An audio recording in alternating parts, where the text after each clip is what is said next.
యేసయ్యకంట మందిరం అంటే చాలా ఇష్టం, మందిరం అంటే మక్కువ, చాలా పిచ్చి ఆయనకి. తండ్రి దగ్గర నుంచి ఆ తండ్రి ఆకాశ మహాకాశ పట్టజాలనంత కృపా సింహాసనపై ఆసీనుడైన దేవాది దేవుడు తండ్రి పక్కన కుడిపార్శ్వములు కూర్చున్న ఆ యొక్క గొప్ప భాగ్యమును విడిచి భూమిపైకి దిగి వచ్చి ఒక మనుష్యుడిగా, ఒక దీనుడిగా, ఒక దాసుడికి భూమి మీదకి వచ్చినప్పుడు ఆయనకు ఒక కోరిక ఉండేది. ఏంటో తెలుసా? కోరికే కాదు, ఒక ఆశ ఉండేది. ప్రతి ఆదివారం, ప్రతి పరిశుద్ధ దినమున దేవుని మందిరంకి వెళ్ళి దేవుని వాక్యాన్ని విత్తేవాడంట. ఇది మీకు నాకు ఉండే అలవాటు కాదు, మీకు నాకు ఉండే ఒక అలవాటు కాదు. ఇది యేసయ్యకే ఒక అలవాటు అంట, ఆయనకి ఇష్టం అంట మందిరం అంటే. అందుకే ప్రతిసారి పరిశుద్ధ దినములో దేవుని మందిరానికి వెళ్ళి దేవుని వాక్యంను బోధించాడు. అసలు ఈ మందిరము ఎలా వచ్చింది అనేది క్రమక్రమంగా మనం చెప్పుకుంటూ వెళ్దాం. ఏదైనా తోటలో ఆదాము అవ్వల మధ్యన ప్రతి చల్లని పూటన దేవాది దేవుడు ఈ భూమిపైకి దిగి వచ్చి వారి మధ్యన చల్లని పూటన సంచరిస్తుంటాడు. అంటే ఎక్కడైతే ఇద్దరు ముగ్గురు కూడి నా నామమును ఏకీభవిస్తారు, నేను వారి మధ్యన ఉన్నానని సెలవిచ్చిన దేవాది దేవుడు తన మొట్టమొదటి సహవాసము ఈ భూమి పైన ఏదైనా తోటలో ఒక కుటుంబం మధ్య జరిగిందంట. హల్లెలూయా. మొట్టమొదటి సహవాసం ఎక్కడ జరిగింది? ఏదైనా తోటలో ఒక కుటుంబం మధ్యన దేవుని యొక్క సన్నిధి, ఆ యొక్క సహవాసము ప్రారంభమైంది. కానీ ప్రారంభమైన సహవాసం ఎంతకాలం నిలబడలేదు, ముందుకు సాగిన కొద్ది కాలంలోనే దేవునికి అవిధేయులుగా చేయకూడనిది, తినకూడనిది, తాకకూడనిది, దాటకూడనిది చేసి ఆ తోటలోంచి వెలువేయబడిన చాలా కాలానికి వెలువేయబడిన తోటలోంచి వెలువేయబడిన చాలా కాలానికి ఏ ఒక్కరు కూడా దేవుని ఆరాధించేవారు లేరు, దేవుని జ్ఞాపకం చేసుకునేవారు లేరు. కానీ ఒక వ్యక్తి అంట ఒక ప్రశ్న తలెత్తేసరికి దేవుడు వెంటనే పట్టుకున్నాడు. ఆ వ్యక్తి ఎవరు? అబ్రామా, నీవు హారాను దేశం విడిచి నేను చూపించిపో కానాను దేశముకు రమ్మంటే వెంటనే అబ్రహాం తన ఇంటి వారిని సమస్తను విడిచి తన భార్య తనకున్న మందను తీసుకొని హారాను దేశం విడిచి కానాను దేశానికి ప్రయాణమై వెంటనే వచ్చేసాడు. ఒబీడియన్స్ ఏమంటారు దాన్ని? ఒబీడియన్స్. చాలా మంది ఒబీడియన్స్ ఎట్లా ఉంటుందంటే, మనం చెప్పిన మాటకు ప్రశ్నతో మనం మొదలు పెడతాం, ఎందుకు, ఏంటి, ఎలా. కానీ అబ్రహాం అట్టి వాడు కాదు. దేవుని మాటకు లోబడి వెంటనే ఆ ప్రశ్న కూడా వేయలేదు, ఎక్కడికి వెళ్ళాలని ప్రశ్న కూడా లేదు. నా దేవుడు నన్ను అక్కడి నుంచి ప్రాంతం విడిచి ఆ ప్రాంతం వెళ్ళమన్నాడు, నేను బయలుదేరుతానని చెప్పి వచ్చేసాడు. అదే దట్ ఈస్ కాల్డ్ ఒబీడియన్స్. ఆ నిండు విధేయతలో నుంచి దేవుడు చెప్పిన రీతిలో అబ్రహాము ప్రయాణమై కానాను భూభాగంలో ఇలా పచ్చగానే దేవుడు దర్శించిన వెంటనే దేవుడు అబ్రహాముతో మాట్లాడిన అనుభవాన్ని బట్టి అబ్రహాము దేవుడి కొరకు వెంటనే బలిపీఠము కట్టెను. ఏం కట్టాడు? బలిపీఠం కట్టాడు. అయితే మరలా అబ్రహాము ప్రయాణమే ముందుకు సాగినప్పుడు దేవుడు మరలా కనబడి అబ్రహామును దర్శించి, అబ్రహాం నిన్ను ఎలా దీవిస్తాను తెలుసా, నిన్ను ప్రేమించేవారు నేను ప్రేమిస్తాను, నేను ద్వేషించేవారు నేను ద్వేషిస్తాను అన్నప్పుడు దేవుడు వెంటనే అబ్రహాముకు మరలా బలిపీఠం కట్టాడు. అబ్రహాం మరలా ప్రయాణమే బేతేలుకు వెళ్ళగానే అక్కడ మరలా దేవుడు అబ్రహాముని దర్శించేటప్పుడు అబ్రహాంతో అన్నాడంట, చూసావా అబ్రహాము, ఆకాశ నక్షత్రములు చూసావా, భూమి మీద ఉన్న ఇసుక రేణువులు చూసావా, ఇంత విస్తారమైన సంతానానికి నేను తండ్రిని చేస్తానయ్యా అంటే వెంటనే దేవుడి కొరకు అబ్రహాం ఏం చేశాడు? బలిపీఠము కట్టాడు. ఇలా అబ్రహాముని దర్శించిన ప్రతి కాలంలోని దేవుని కొరకు బలిపీఠము కట్టుకుంటూ సాగిపోయాడు. కానీ అబ్రహాము జీవితంలో ఒక ప్రాముఖ్యమైన బలిపీఠం కట్టే సమయమో వచ్చింది. అబ్రహాము దేవుణ్ణి మర్చిపోయాడు, దేవుని ప్రేమించట్లేదు, దేవుడు కోరుకునే రీతిలో అబ్రహాం ప్రేమించట్లేదు, దేవుడిని మర్చిపోలేదు. కానీ దేవుడు ఎటు రీతిగా అబ్రహాము దేవుణ్ణి ఎలా ప్రేమించాలో ఆ రీతిలో అబ్రహాము దేవుణ్ణి ప్రేమించకపోయిన కాలంలోని వెంటనే దేవుడు అన్నాడు, అబ్రహామా, నీకు కలిగిన సంతానము బహుగా నీవు ఇష్టపడతాను, నీ కుమారుడిని ఇస్సాకుని తీసుకొని మోరియా దేశంలో నేను చూపించబోవు, ఆ పర్వతం పైన నీ కుమారుడిని బలి అర్పించు అన్నప్పుడు దేవుని మాటకు అడ్డేశాడా? నేను రాను అన్నాడా? నీకు బుర్ర ఉందా? లేక కలిగిన సంతానం ఒకే ఒక కుమారుడిని తీసుకొచ్చి బలి అమ్మంటున్నావు, అసలు నువ్వు దేవుడివే నన్ను అడిగాడు? మాట్లాడుకో. ఇమ్మీడియట్ ఒబీడియన్స్, పార్ట్ ఒబీడియన్స్ కాదు, సక విధేయత కాదు, నిండు విధేయతలోని అబ్రహాము దేవుని నమ్మాడు. కాబట్టి వెంటనే తన కుమారుని తీసుకున్నాడు, మోరియా పర్వతాన్ని దగ్గరికి వెళ్ళాడు, మోరియా దేశంలోకి వెళ్ళాడు. ఎక్కబో పర్వతం దగ్గర ముందు నిలబడేటప్పుడు పనివారు అడిగారు, అయ్యా ఎప్పుడు వస్తావు? అబ్రహాం పలికిన మాట ఏంటో తెలుసా? మేము అది తన విశ్వాసము. హల్లెలూయా. నేను అనలా, మేము మరలా తిరిగి వచ్చేద్దాము. అక్కడ ఏముందో తెలుసు ఇంగ్లీష్ బైబిల్లో, we worship God and come back. పరిశుద్ధ గ్రంథంలో మొట్టమొదటి ఆరాధన మోరియా పర్వతంపై జరిగింది. గట్టిగా చప్పట్లు కూడా హల్లెలూయా. The first worship done at Moriah, the Mount Moriahలోని మొట్టమొదటి ఆరాధన. ఆ ఆరాధన అంటే గట్టి గట్టిగా పాటలు పాడి చేయదని అనట్లే, నిండుగా చేయండి. కానీ అందులో దేవునికి నీకు మధ్యన కొన్ని అడ్డులు ఉంటాయి చూసారా, అవి నీవు తీసి ఆయన చేతిలో పెట్టడమే. హల్లెలూయా, హల్లెలూయా. అదే నిజమైన ఆరాధన. వెంటనే అబ్రహాం అన్నాడు, తన కుమారుని చేతికి ఏమిచ్చాడు? అబ్రహాము తన కుమారుడైన ఇస్సాకు చేతిలో కట్టెలిచ్చాడు. తన కట్టెలు తన మోసుకొని మోరియా పర్వతంకి ఎక్కుతున్నాడు. యేసయ్య తన శిలువను పట్టుకొని గొల్గొతా పర్వతం ఎక్కాడు. చూసారా అనుభవం? చూసారా? అబ్రహాము ఇస్సాకు ఒక పక్క నుంచి పర్వతం ఎక్కుతున్నారు, చేతిలో కట్టెలు, ఒక చేతిలో నిప్పు, ఒక చేతిలో కత్తి. వీరు ముగ్గురు వెళ్తున్నారు. తండ్రి బలి ఇవ్వడానికి బలి పశువు ఏదంటే తండ్రి వేదన, తండ్రి బాధ, కానీ వాటికి మించి దేవునిపై విశ్వాసం. హల్లెలూయా. ఓ పక్క నుంచి పర్వతం పైకి అబ్రహాం ఇస్సాకు వెళ్తున్నారు, ఇంకో పక్క నుంచి గొర్రె పిల్ల పరుగులు తీసింది కొండపైకి. వీరికన్నా ముందుగా గొర్రె పిల్ల పొగల చాటున దాగి ఉంది. ఎందుకు తెలుసా? సిద్ధపడిన యేసయ్య నీ కొరకు నా కొరకు బలి పశువుగా ఆ మోరియా పర్వతం పైన సిద్ధపడ్డాడు. హల్లెలూయా. కట్టెలు పేర్చాడు, రాళ్ళు పేర్చాడు, బలిపీఠం తయారు చేశాడు. అన్నిటికన్నా విలువైన బలిపీఠం కట్టాడు అబ్రహాం జీవితంలో. This is the most precious altar. చాలా విలువైన బలిపీఠం కట్టాడు. కట్టిన బలిపీఠం పైన అబ్రహాం తమ కుమారుడైన ఇస్సాకును బలి ఇచ్చాడా లేదా? చెప్పాలి, ఇచ్చాడా లేదా? తన హృదయంలో తన కుమారుడికి బలి అర్పించాడు. హల్లెలూయా. అబ్రహామా, ఆ చిన్నవానిపై నీవు చెయ్యి వేయద్దు, డోంట్ టచ్ హిమ్. పొదల చాట్లో దాగి ఉన్న పొట్టేలను తీసుకొని బలి అర్పించారు ఆ స్థలములోనే. హల్లెలూయా. ఆ స్థలాన్ని గుర్తుపెట్టుకుని మరలా వద్దాం ఆ స్థలాన్ని దగ్గరికి. ఎక్కడ దర్శిస్తే అక్కడ బలిపీఠం కట్టుకొని వచ్చాడు. ఇప్పుడు చెప్పండి, ఏదైనా తోటలో ఎలా మొదలైంది? సహవాసం మొదలైంది. అబ్రహాము కాలంకి వచ్చేసరికి బలిపీఠముగా మారింది. అయితే కాలాలు గతించిపోతున్నాయి, సాగిపోతుంటుంది జీవితం సాగిపోతుందా, ఆగిపోతుందా? సాగిపోతుందా? మీరందరూ మార్వల్స్ అయితే, అవెంజర్స్, ఐరన్ మ్యాన్లు, స్పైడర్ మ్యాన్లు, మీరందరూ పక్కన మీ ఫొటోస్ కూడా పెట్టేసుకోండి. సాగిపోతుందా, ఆగిపోతుందా? మీరు అవెంజర్స్ అయితే, నాదైతే ఆగుతుంది ఈ భూమి మీద, కానీ పరలోకంలో ఆగదు. కానీ ఈ శారీరక ఈ జీవితాన్ని భూమి మీద మనము ఆపాలి. మీరు పొరపాటున ఎక్కడ చెప్పొద్దు, మళ్ళీ మీ మీద తీసుకెళ్ళి ల్యాబ్ టెస్టులు చేస్తారు. మీకు అసలు మరణమే లేదన్నారు కదా, ఎక్కడ బయటికి వెళ్ళి తిరగండి. సరేనా? వండర్ఫుల్. దేవునికి కృతజ్ఞతాస్తుతులు చెల్లించుటలో ఆశీర్వాదం. జీవితం అనేది ఒక ప్రయాణం. ఆ ప్రయాణము సాగి ఎక్కడో దగ్గర ఆగవలసిందే. ఈ భూమి మీద నీ ప్రయాణం అనేది ఆగవలసిన యొక్క ప్రయాణము, దాన్నే మరణమునకు పుట్టుకు మరణముకు మధ్యన ఏదైతే నీవు జీవిస్తున్నావో అదే సాక్ష్యం. నేను ఎలా వెళ్ళిపోదాం అంటున్నానయ్యా, ప్రమాదం నుంచి దేవుడు తప్పించాడు. దేవుడు నాతో మాట్లాడాడు నేరుగా. నా బిడ్డల జీవితంలో దేవుడు కార్యం చేశాడు. నా భర్త జీవితంలో దేవుడు ఉన్నతమైన స్థితిని దయచేశాడు. నా భార్యను అస్వస్థతలో నుంచి స్వస్థతను దయచేశాడు. ఇటు రీతికి ఇక్కడ కూర్చున్న ప్రతి ఒక్కరి జీవితంలో ఒక సాక్ష్యం ఉంటుంది. అదే ఉందా లేదా? ప్రతి ఒక్కరి జీవితంలో సాక్ష్యం ఉంటుంది. అదే జీవితం, నిజమైన జీవితం. నీ యొక్క పుట్టుక నుంచి నీ యొక్క మరణానికి మధ్యన నువ్వు జీవించేదే జీవితం. కానీ వీటి మధ్యన ఒకటి ఉంది చూసారు. బి అంటే ఏబిసిడీలో వచ్చి కదా అందరికీ. A for apple, B for birth, పుట్టుక, డి ఫర్ డెత్, మధ్యన ఏముంది? C for Christ. ఇది నీ జీవితం అవ్వాలి. నీ పుట్టుకు నీ మరణముకు మధ్యన యేసయ్య ఉండాలి, ఇంకేది ఉండకూడదు. అదే నిత్యత్వంలోకి నడిపిస్తుంది ప్రయాణం. ఇశ్రాయేలు ప్రజలు ఐగుప్తు దేశం నుంచి కానానుకు రప్పించడానికి దేవుడు ఎవరు మొర విన్నాడంటే వారి మొర విన్నాడు. వారందరూ మొరపెట్టారంట. ఎంతగా మొరపెట్టారంటే పరలోక ద్వారములు తెరబడి చివరికి దేవుని వెనికిడిలోకి వెళ్ళింది వారి యొక్క మొర. అయ్యా, మమ్మల్ని ఈ యొక్క ప్రాంతం నుంచి రక్షించు అన్నారు. కానీ నిర్ణయాలు మనం తీసుకుంటూ ముందుకు వెళ్ళిపోవాలి. అదే జీవితం. ఇటువంటి ప్రజలు, కఠినమైన అధికారంలో ఉండే ఇశ్రాయేలు ప్రజలంట చిన్న తప్పిదము చేశారు, దేవుణ్ణి మర్చిపోయారు.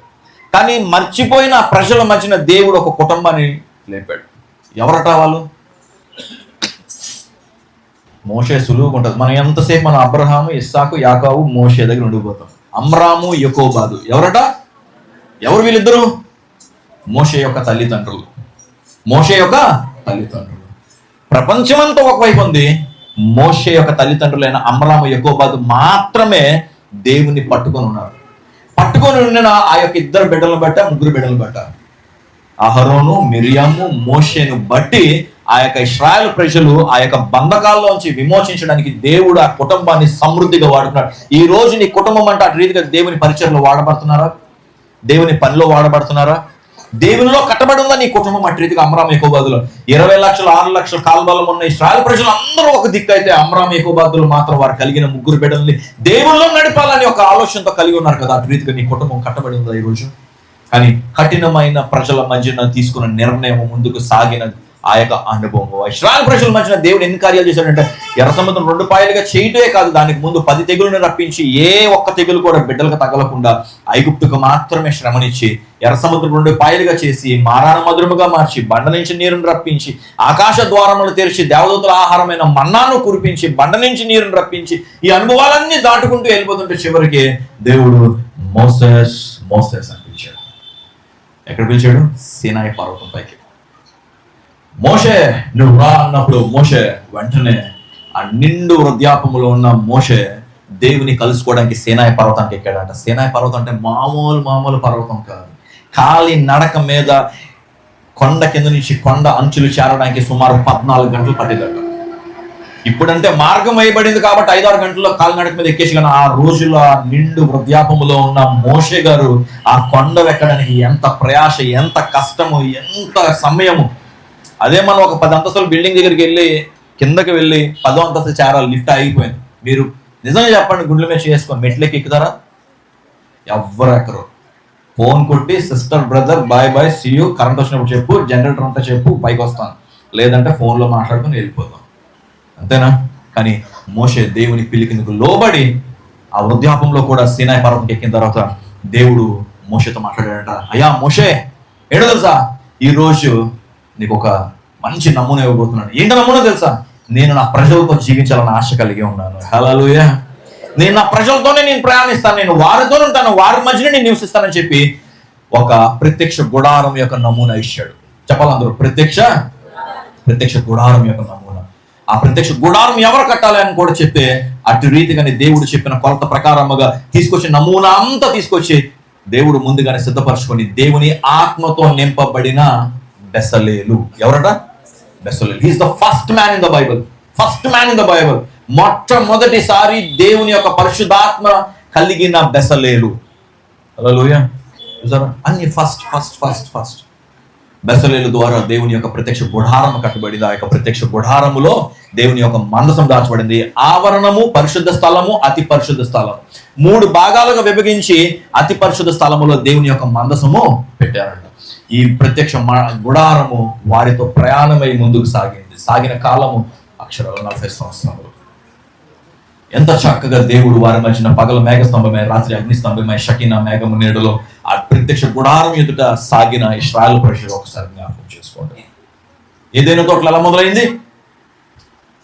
సహవాసము. అబ్రహాము కాలంకి వచ్చేసరికి బలిపీఠము, మోషే కాలానికి వచ్చేసరికి ప్రత్యక్ష గుడారముగా మార్చబడిందంట.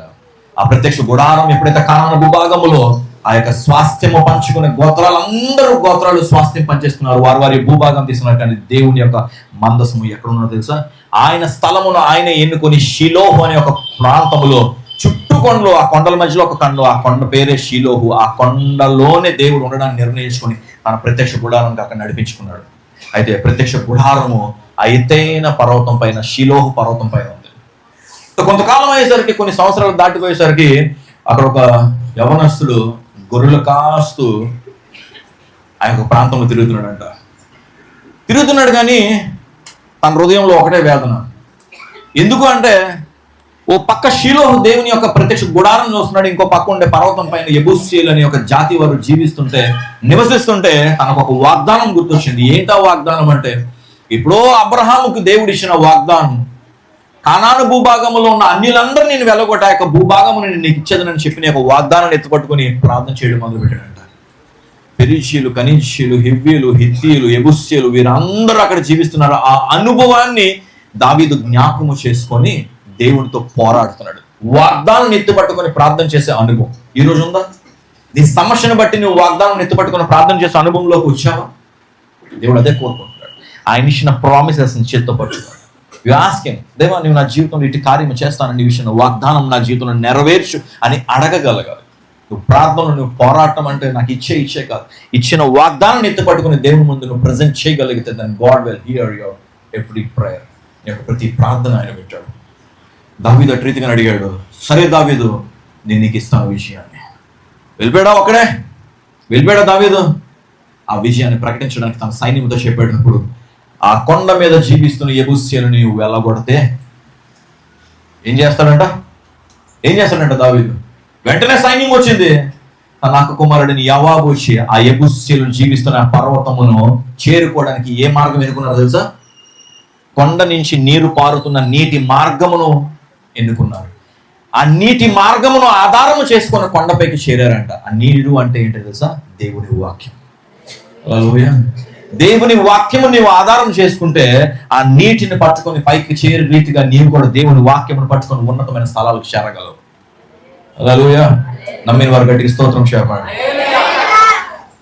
ఉన్నతమైన శిఖరములకు చేరి యెబూసీయులను వెళ్ళగొట్టి అక్కడ దావీదు పట్టణము కట్టబడింది. గట్టిగా చప్పట్లు కొట్టండి. హల్లెలూయా. ఊరకనే వచ్చేలేదు, ఏది కూడా ఊరకనే ఏది కట్టబడలేదు. శ్రమ, ప్రయాస, కష్టం, ప్రార్థనలు, కన్నీరు, సాక్ష్యాలు, వీటిపైన సంగమ కట్టబడుతుంది. సంవత్సరాలు సాగిపోయిందంటే మామూలుగా సాగిపోతుంది. వాటి వెనకన ఎంతో ఉంది, ఎంతో విధేయత, ఎంతో భారము. అటు రీతిగా దేవుని యొక్క కృప నిండుగా ఉంది. దావీదు కట్టాడు చక్కటైన దేవదారు రాళ్ళతో కట్టబడిన అందమైన భవంతులు. దావీదు సంతోషంగా ఉన్నాడు. కానీ ఒకరోజు ఆ మిద్ది మీదకి వెళ్ళి చూశాడు. ఏం చూశాడు చెప్పాలి? ఏం చూశాడు? కాదు, ఇంకా కమ్.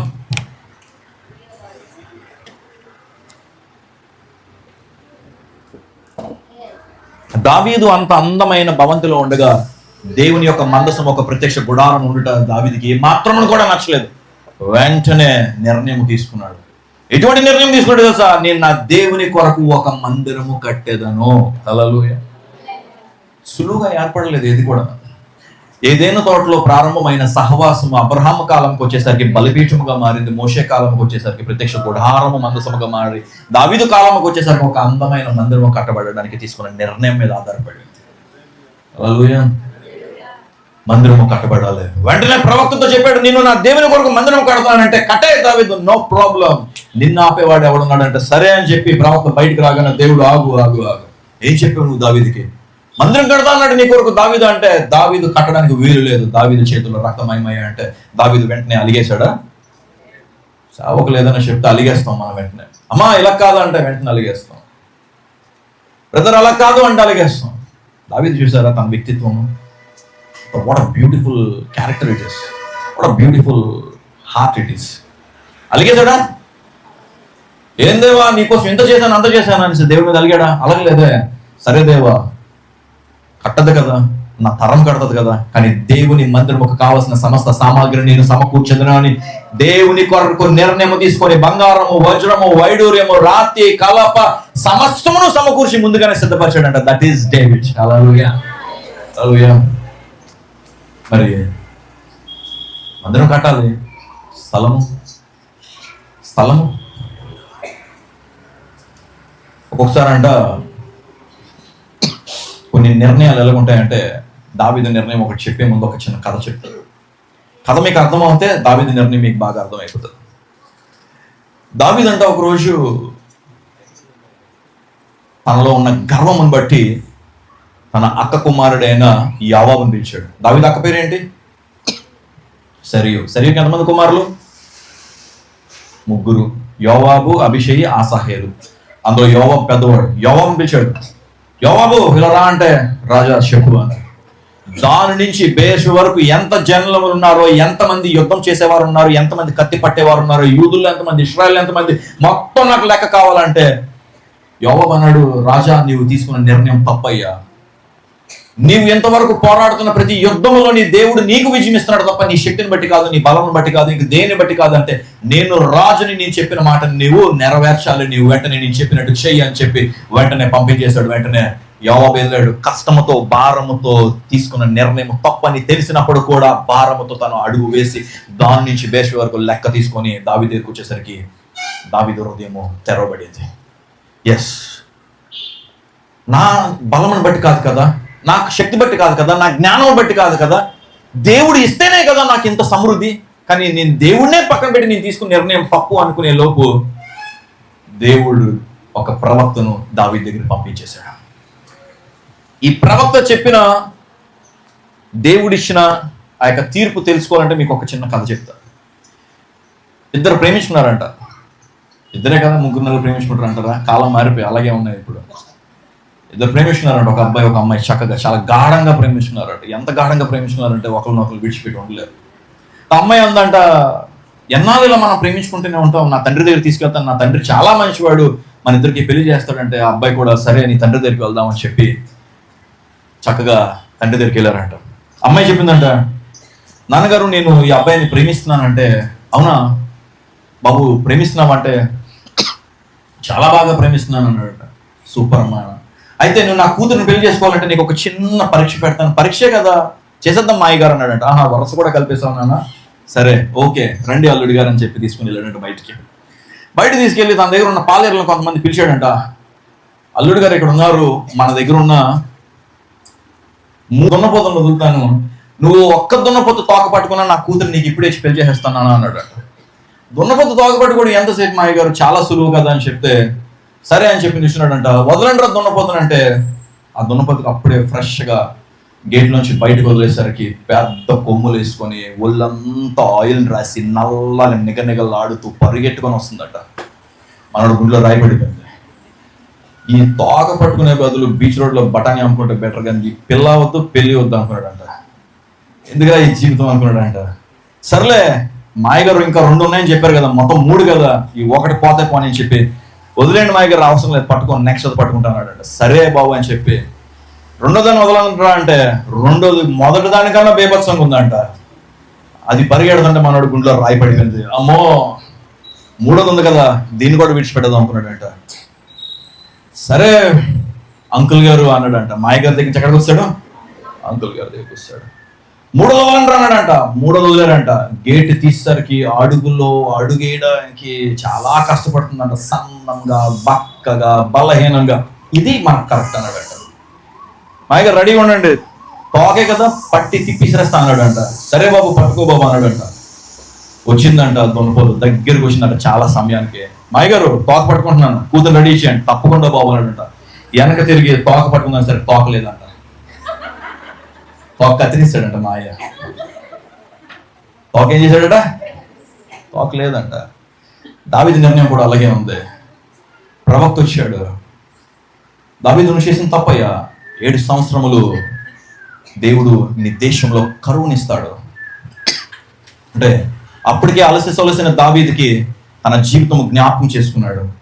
ఎక్కడెక్కడో అదులమ్మ గుహలోని శత్రు శిబిరాల్లో తలదాచుకునే దావీదు జీవితం తన జ్ఞాపకం చేసుకుని 7 సంవత్సరములు ఈ కరువులో నేను నా దేశాన్ని పోషించలేను, చాలా కఠినమైన పరిస్థితులు, ప్రజలందరూ ఆకలి దప్పులతో ఉంటారు వద్దని చెప్పి నిర్ణయం వద్దు. ఇంకా 2 నిర్ణయాలు ఉన్నాయి కదా.